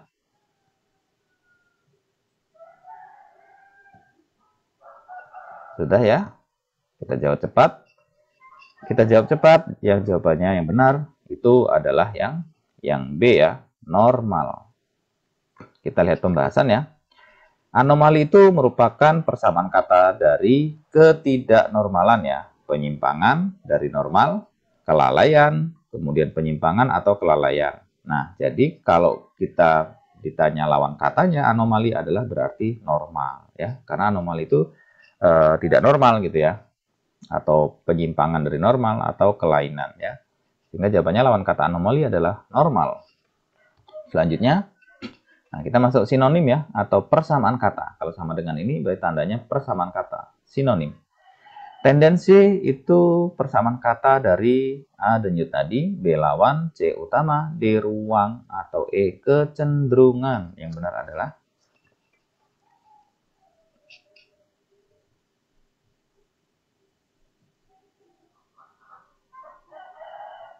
Oke, kita jawab cepat teman-teman ya. Jawaban yang benar adalah yang E ya. Kenapa yang E? Kita lihat pembahasannya. Tendensi itu adalah kecenderungan ya, atau kecondongan pada suatu hal ya. Sehingga persamaan kata tendensi adalah kecenderungan yang E. Selanjutnya, supervisi itu persamaan kata dari A. Pengawasan, B. Luar biasa, C. Pegawai, D. Bos, atau E. Manajer. Yang benar adalah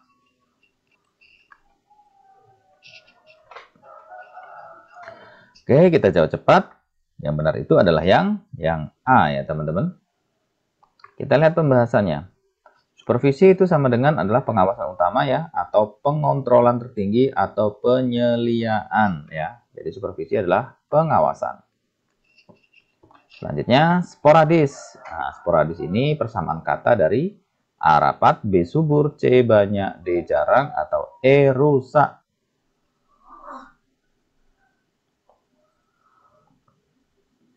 Kita jawab dengan cepat. Yang benar D ya. Pembahasan sporadis itu merupakan keadaan penyebaran tumbuhan atau penyakit di suatu daerah yang tidak merata dan hanya dijumpai di sana-sini. Tidak tentu, kadangkala atau kadang-kadang. Ya. Kadang-kadang itu kan berarti jarang gitu ya. Berarti adalah D persamaan kata sporadis. Selanjutnya, nah ini analogi ya.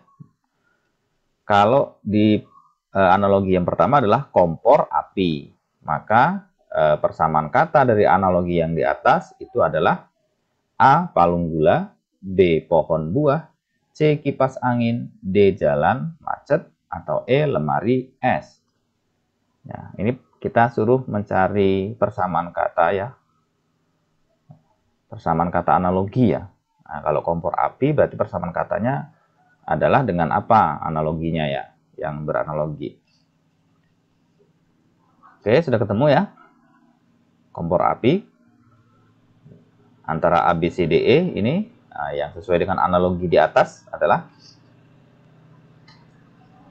Oke, kita lihat ya jawabannya ya. Yang benar adalah yang C, teman-teman. Kipas angin. Kenapa kipas angin? Kita lihat pembahasannya.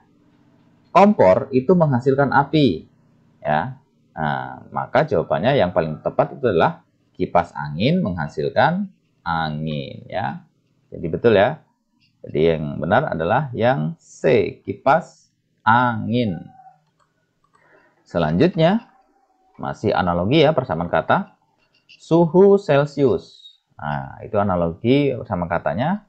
A. Termosuhu, B. Api kebakaran, C. Banjir air, D. Gempa Richter, atau E. Dosis obat. Nah, dari jawaban-jawaban ini yang analoginya sama dengan yang di atas adalah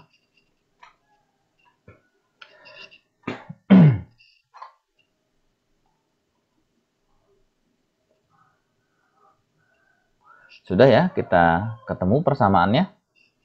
Kalau sudah, kita lihat jawaban adalah yang D. Kenapa yang D? Kita lihat pembahasannya.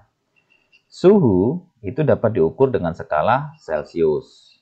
Nah, maka atau sedangkan gempa ya itu dapat diukur dengan skala Richter. Ya, jadi sesuai ya analoginya ya. Jawabannya yang D ya. Kalau gempa diukurnya dengan Richter karena di sini suhu diukurnya dengan Celcius. Selanjutnya, jika saya lolos seleksi tim nasional, saya akan pindah klub. Saya tidak pindah klub. Maka kesimpulan yang tepat adalah A. Saya lolos seleksi tim nasional, B. Saya pindah klub, C. Saya tidak lolos seleksi, saya tidak pindah klub, D. Saya lolos seleksi tim nasional dan tidak pindah klub, atau E. Saya tidak lolos seleksi tim nasional. Yang benar adalah oke, ini soal-soal contoh yang kita diminta untuk memberikan kesimpulan ya dari pernyataan-pernyataan di atasnya.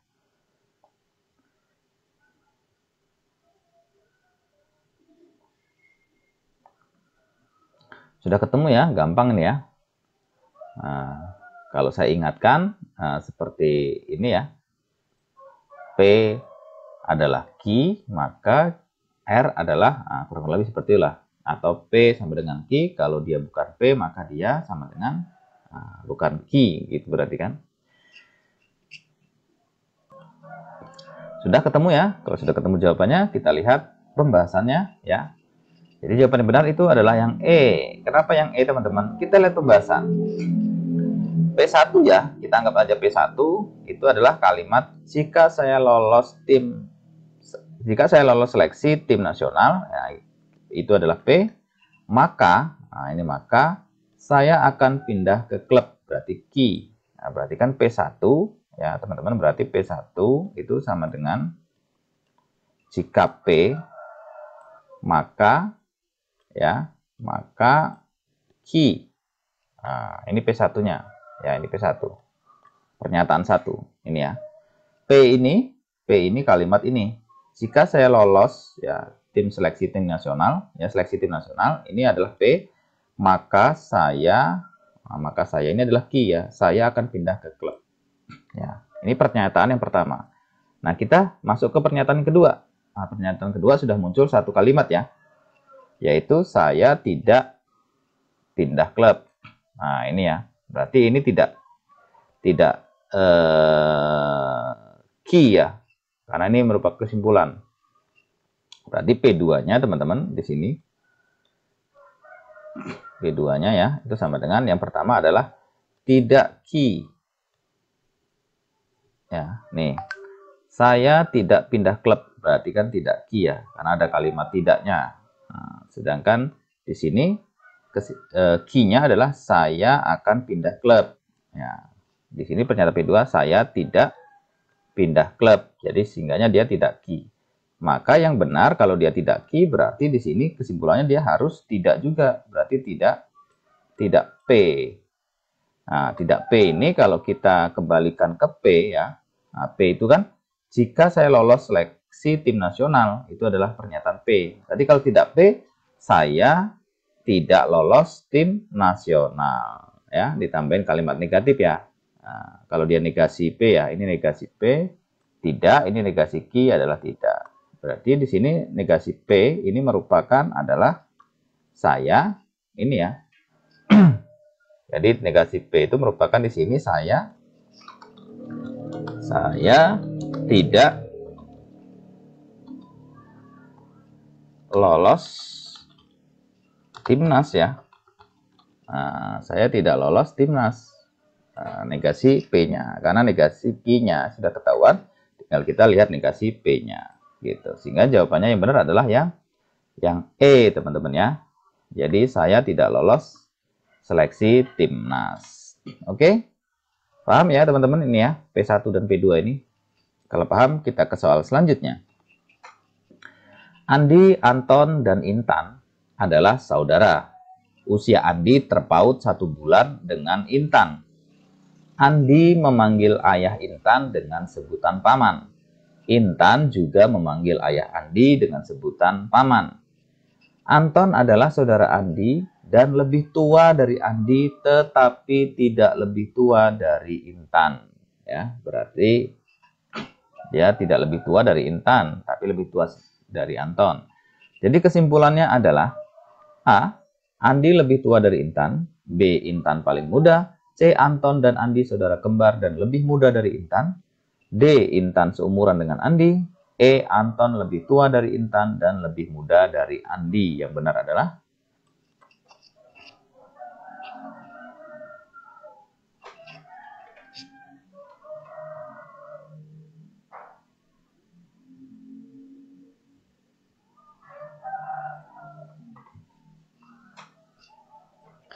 Oke, sudah teman-teman ya. Kalau sudah, kita lihat pembahasannya ya, beserta jawabannya. Jadi jawaban yang benar adalah C ya. Nah, ini jawaban yang paling masuk akal C ini. Kenapa masuk akal? Kita lihat ya. Anton dan Andi adalah saudara kembar. Nah, Anton lahir beberapa saat sebelum Andi. Berarti kan Anton lebih tua sedikit dari Andi ya, hanya beberapa saat saja. Ya, tapi umur mereka sama. Dan mereka lebih muda dari Intan. Yang menyatakan lebih muda 1 bulan dari Intan itu adalah yang pertama ini. Ya, usia Andi terpaut 1 bulan. Nah, ini yang menyatakan bahwasanya usia mereka ya, mereka lebih muda dari 1 bulan nih. Nah, mereka lebih muda 1 bulan itu adalah ini. Kemudian kenapa kok bisa tahu mereka lebih muda? Nah, mereka lebih muda tahunya dari sini. Dari Anton itu saudara Andi, lebih tua dari Andi, tetapi tidak lebih tua dari Intan. Nah, kalimat kedua ini yang menyatakan bahwasanya Intan yang paling tua di antara mereka ya.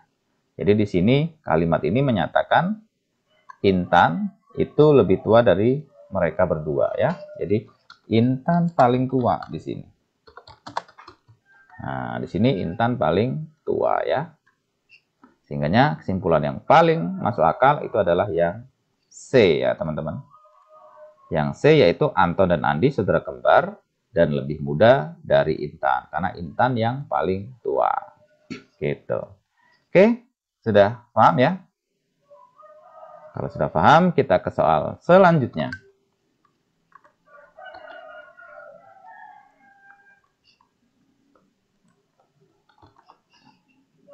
Oke. Berat badan Adinda lebih besar Dini, tetapi lebih rendah dari Ulfa. Berat badan Ulfa lebih besar dari Pandu, tetapi tidak lebih besar dari Dewi. Berat badan Pandu lebih besar dari Adinda. Jadi kesimpulannya urutan berat badan dari yang terbesar sampai yang terkecil. Nah, berarti yang ditanya teman-teman, badan yang paling besar hingga terkecil itu urutannya yang benar adalah yang mana? Nah, yang A, Dewi Ulfa Pandu Adinda. B, Ulfa Pandu Dewi Dini Adinda.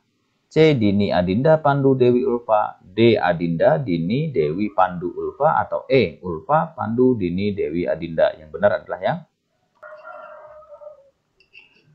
Nah, teman-teman bisa mencari satu saja sebenarnya ya, yaitu siapa badannya yang paling besar gitu.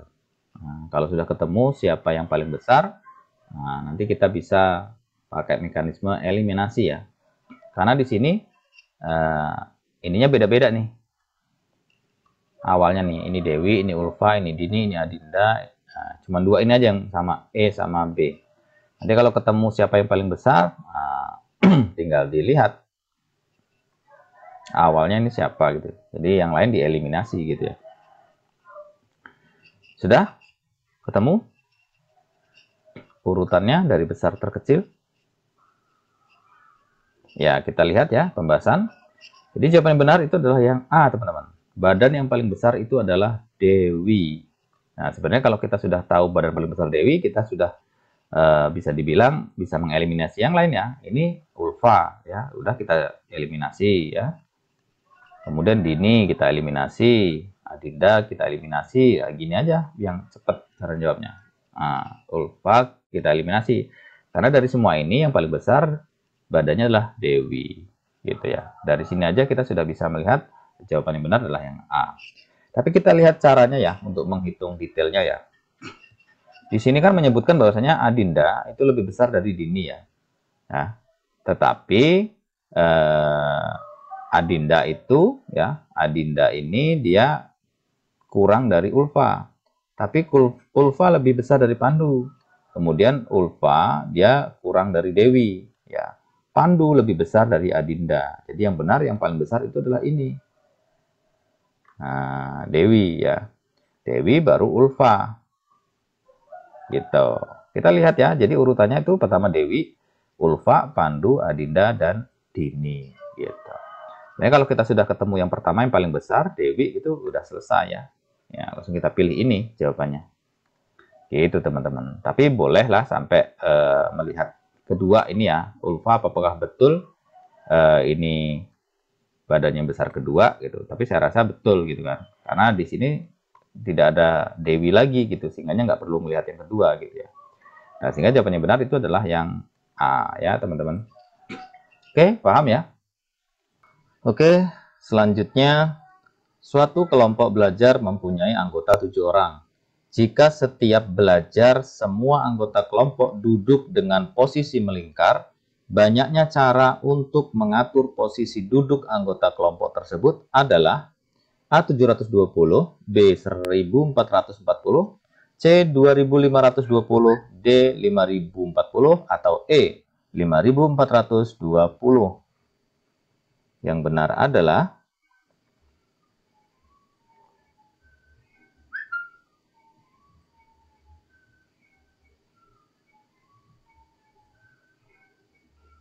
Oke, silahkan dihitung teman-teman. Mudah ya. Nah, dari 7 orang itu yang ditanya posisi duduk melingkar ya. Nah, itu berapa cara banyaknya ya.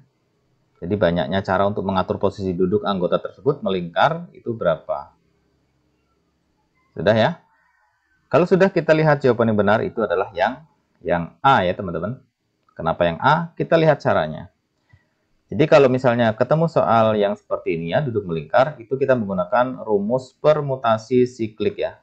Jadi kalau misalnya ada 7 orang ya, tidak diatur secara khusus, mereka melingkar duduknya, maka rumusnya adalah 7 min 1 atau 6 ya. Nah, dalam hal ini tinggal dikalikan saja secara ke belakang ya. Berarti 6 dikali 5, kemudian dikali 4, dikali 3, dikali 2, dikali 1. Nah, gitu. Jadi perkalian ini itu menentukan banyaknya cara untuk mengatur posisi duduk anggota kelompok tersebut. Sehingga kalau kita kalikan ya, 6 dikali 3, 30, 30 dikali 4, 120, ya 120 dikali 3 itu 360, 360 dikali 2 itu 720, kemudian dikali 1 tetap 720. Sehingga banyaknya cara untuk mengatur posisi duduk anggota kelompok 7 orang tersebut itu adalah 720 cara ya. Tentunya menggunakan rumus permutasi siklik seperti ini ya. Tinggal 7 dikurangi 1 ya. Nah, jadi 6. 6 ini nanti langsung dikalikan saja ke belakang. 6 kali 5, kali 4, kali 3, kali 2, kali 1, dan seterusnya. Begitu cara menghitungnya ya teman-teman. Oke, selanjutnya. Masih dalam duduk melingkar ya.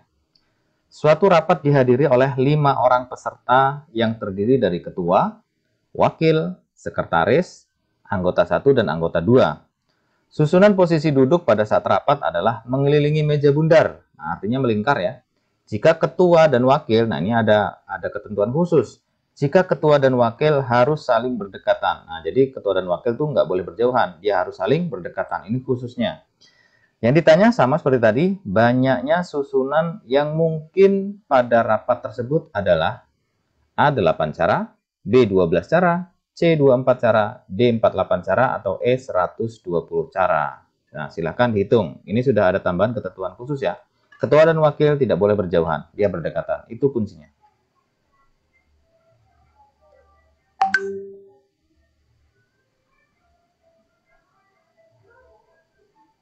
Silahkan dihitung teman-teman. Masih menggunakan rumus siklik ya, permutasi siklik seperti tadi.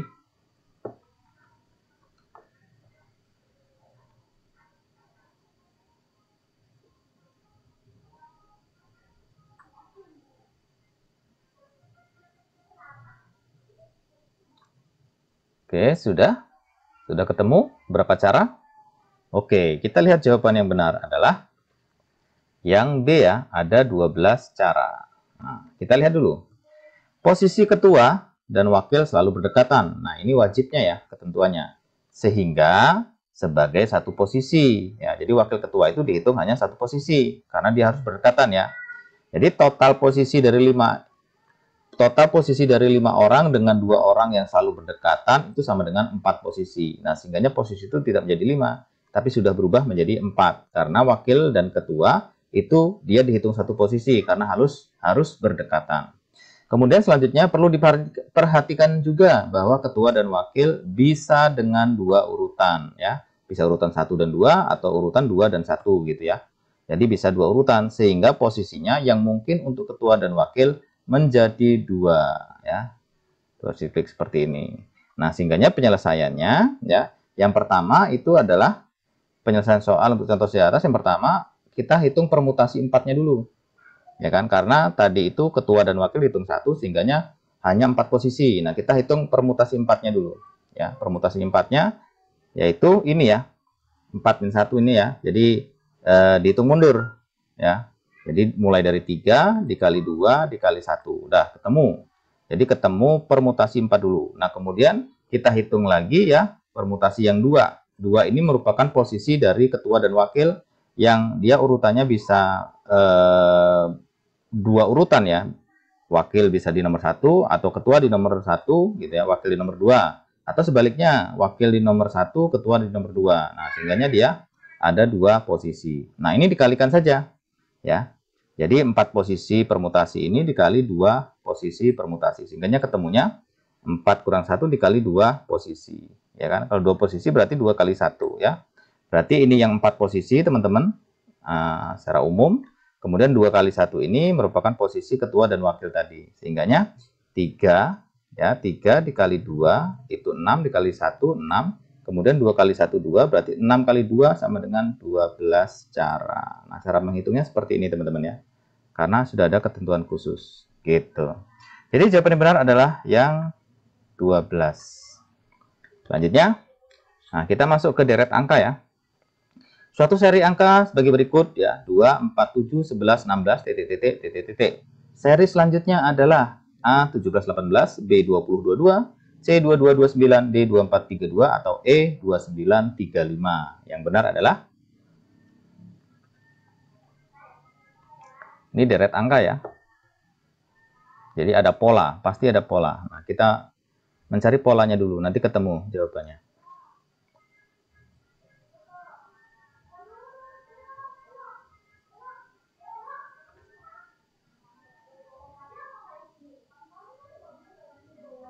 Sudah ketemu polanya teman-teman?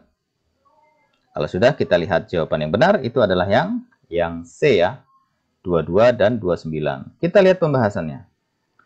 Polanya adalah ditambah 2, ditambah 3, ditambah 4, tambah 5, tambah 6, tambah 7. Nah, berarti dimulai dari 2, 3, 4, 5, 6, 7. Berarti begini. 2 ke 4 ini, ya, itu berarti ditambah 2. Ya kan? 2 ke 4 ditambah 2. Ya kan? 4 ke 7 berarti dia ditambah 3. Ya kan? 4 tambah 3 kan 7. Ya kan? 7 ke 11, ya, itu berarti ditambah 4. 7 tambah 4 kan 11. Nah, berarti 11 ke 16 itu ditambah 5, ya. 11 tambah 5 kan 16. Berarti di sini teman-teman dia harus ditambah 6, ya. Berarti 16 tambah 6 sama dengan adalah 22, ya. Oke, 22 di sini. Nah, kemudian ini harus ditambah 7. Ya kan? Karena dia polanya 2, 3, 4, 5, 6, 7, ya, urutan dia polanya. Berarti 22 tambah 7 sama dengan 229, ya. Nah, sehingga jawabannya adalah 2229, ya. Nah, polanya seperti ini, 2, 3, 4, 5, 6, 7. Oke, ketemu ya. Jadi 2229 jawabannya. Selanjutnya masih deret angka, ya, atau seri angka. Jadi suatu seri angka sebagai berikut, ya, 1, 37, 13, 21. Jadi seri selanjutnya adalah A25, B28, C31, D35, atau E45. Silahkan dicari polanya, teman-teman, biar ketahuan jawabannya apa.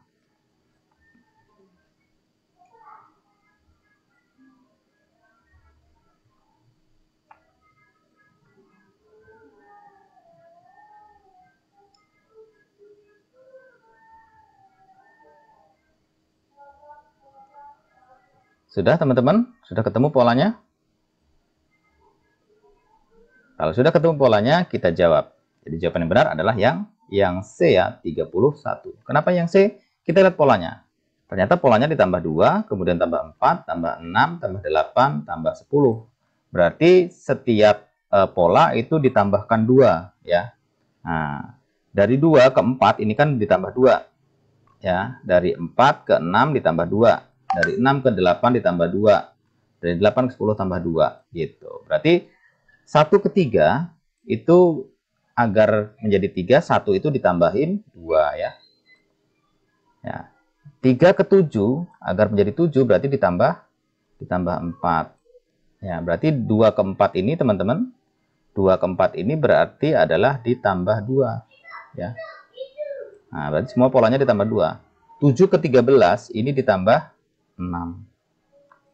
Nah, berarti ini kan polanya 2 tuh. 4 ke 6 itu kan 2. Tuh, masih 2 polanya. Terus kemudian 13 ke 21 itu ditambah 8. Ya kan? Karena di sini polanya 2. Nah, 22 tuh. Kemudian berarti di sini, ya, 21 ke sini itu berarti ditambah 10. Karena di sini polanya dari 8 ke 10 dia harus 2. Di sini polanya. Jadi 10, 21 tambah 10 berapa? 31, ya. Jadi jawabannya adalah 31. Nah, yang C. Jadi polanya seperti ini, ya, teman-teman, ya. Jadi jawabannya adalah yang C. Oke. Selanjutnya masih deret angka, ya, tapi ini huruf. Huruf A, C, C, E, titik, G, I, I, K. Nah, jadi titik-titik ini adalah A, E, dan G, B, G, dan H, C, H, dan I, D, G, dan J, atau E, dan J. Jawaban yang benar adalah, ini masih nyari pola, teman-teman.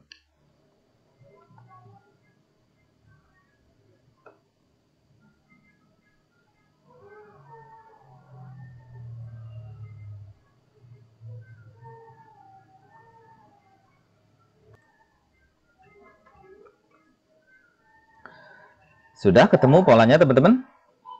Kalau sudah ketemu polanya, kita jawab, ya. Jawaban yang benar itu adalah yang A, ya. E dan G. Kenapa E dan G? Kita lihat pembahasannya. Di sini pembahasannya, ya, polanya seperti ini. Huruf kedua itu dihilangkan, kemudian huruf selanjutnya diulang. Nah, jadi berarti A ke C ini berarti ada yang dihilangkan, yaitu huruf B. Huruf B dihilangkan, ya. Nah, seperti ini nih. Huruf kedua dihilangkan, ya, teman-teman, dihilangkan. huruf selanjutnya diulang. Berarti yang B dihilangkan, kemudian C-nya diulang. Nah, berarti C diulang. Nah, habis C ke E, itu kan ada yang dihilangkan lagi ya, yaitu huruf apa? Huruf D. Huruf D dihilangkan. Ya. Huruf D dihilangkan sehingganya ya langsung C ke E. Berarti kalau sudah E, berarti di sininya harus E karena diulang 2 kali. Ya, polanya seperti ini nih. Ada yang dihilangkan 1, kemudian selanjutnya diulang 2 kali. Nah, habis E, itu harus ada yang dihilangkan lagi. Habis E apa? Habis E adalah F. Berarti di sini itu adalah F yang dihilangkan ya. F berarti di sini harusnya G ya. Polanya G, F-nya dihilangkan ya. Jadi satu huruf dihilangkan, kemudian huruf selanjutnya diulang 2 kali. Ini dihilangkan lagi ya, yang D ini, kemudian E-nya diulang 2 kali. Terus kemudian F-nya dihilangkan ya, kemudian G-nya diulang 2 kali. Terus ya, seterusnya. Jadi jawabannya adalah E dan G ya. Itu polanya seperti itu. Jadi jawabannya adalah E dan G.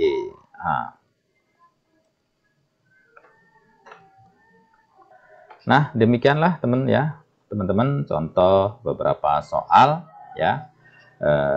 Sebagian adalah soal-soal TIU ya, tes intelijensi umum yang bakal keluar di soal-soal kompetensi teknis di P3K juga ya. Jadi teman-teman belajar juga yang teman-teman P3K ya, belajar juga TIU untuk masalah bagaimana yang sudah kita simulasikan tadi ya. Nah, itu dipelajari, itu kurang lebih bentuk soalnya akan seperti itu. Walaupun soalnya nggak sama, tapi bentuknya minimal seperti itu. Nah, pada akhirnya teman-teman hasil yang baik itu dikarenakan usaha yang baik. Semoga sukses ya. Terima kasih dan sampai jumpa di pembahasan soal berikutnya. Assalamualaikum warahmatullahi wabarakatuh. Salam.